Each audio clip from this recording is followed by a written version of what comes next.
আবার একটি নতুন ভিডিও নিয়ে চলে আসলাম। আশা করি সবাই ভালো আছেন। আসসালামু আলাইকুম। আজকে বানাবো মতিচুর লাড্ডু। লাড্ডু বানানোর জন্য প্রথমে আমার লাগবে ডাল। আমি ছোলার ডাল নিয়েছি 200 গ্রাম। এটা ভিজিয়ে রেখেছিলাম 2-3 ঘন্টার জন্য। এবার পরিষ্কার করে একটা ব্লেন্ডার জারে এটা ব্লেন্ড করে নিব। ডালগুলা বেশি মিহি করে ব্লেন্ড করব না, একটু দানা দানা থাকবে, এভাবে আমি ব্লেন্ড করে নিয়েছি। আপনারা চাইলে মুগ ডাল দিয়েও এই মতিচুর লাড্ডুটা বানাতে পারেন। এবার দিয়ে দিব একটু স্বাদ মতো লবণ, কারণ মিষ্টি খাবারে একটু লবণ দিলে স্বাদটা ভালো লাগে। এবার আমি ভালো মতো মেখে এটাকে পাতলা পাতলা করে ডালের বড়াগুলা ভেজে নিব। এই জন্যে আমি কড়াইতে তেল গরম করে নিয়েছি। এবার আস্তে আস্তে এই বড়াগুলা আমি বাদামি কালার করে ভেজে নিব। আপনারা চাইলে বেসন দিয়েও বানাতে পারেন, ছোলার বেসন বা মুগ ডালের বেসন, এটা দিয়েও বানাতে পারেন। আমি আজকে ছোলার ডাল দিয়ে বানালাম। বড়াগুলা ভাজা হয়ে গেছে। এবার আমি একটি জালির সাহায্যে তেল ঝরিয়ে বড়াগুলা তুলে নিব। এরকম করে আমি সবগুলা বড়া ভেজে নিয়েছি। এবার ছোট ছোট পিস করে এগুলা ব্লেন্ডের জারে ব্লেন্ড করে নিব।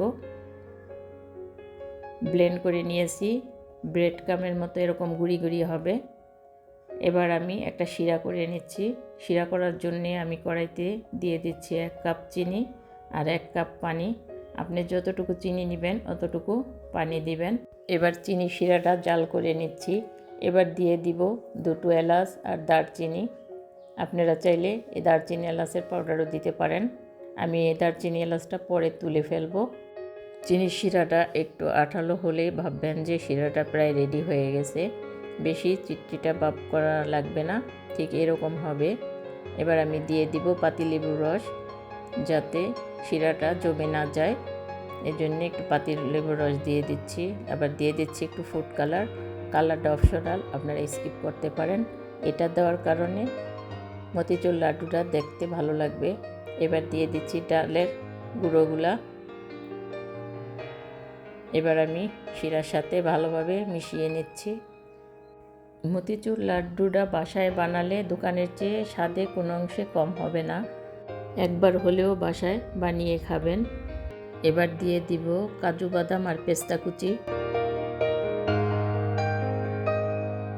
এবার আবার 1 মিনিটের মতো এটা নেড়ে নিচ্ছি। আমি যে এলাচ আর দারচিনি দিয়েছিলাম, এই এলাচ আর দারচিনিগুলা এবার আমি তুলে নিব। এবার দিয়ে দিচ্ছি 1 চামচ গাওয়া ঘি। আমি 2 চামচ গাওয়া ঘি অ্যাড করব। প্রথমে 1 চামচ দিয়ে নেড়ে নিচ্ছি, পরে আবার 1 চামচ দিয়ে দিলাম। এবার লাস্টে অ্যাড করব গুঁড়া দুধ।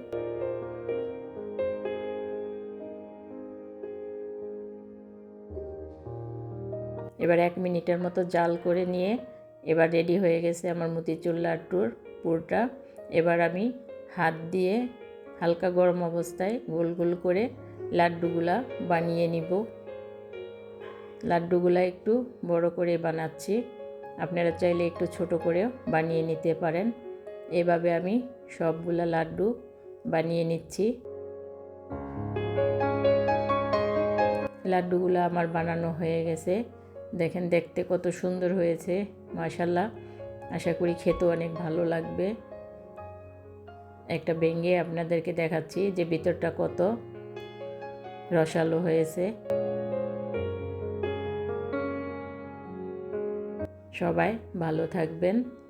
আল্লাহ হাফেজ।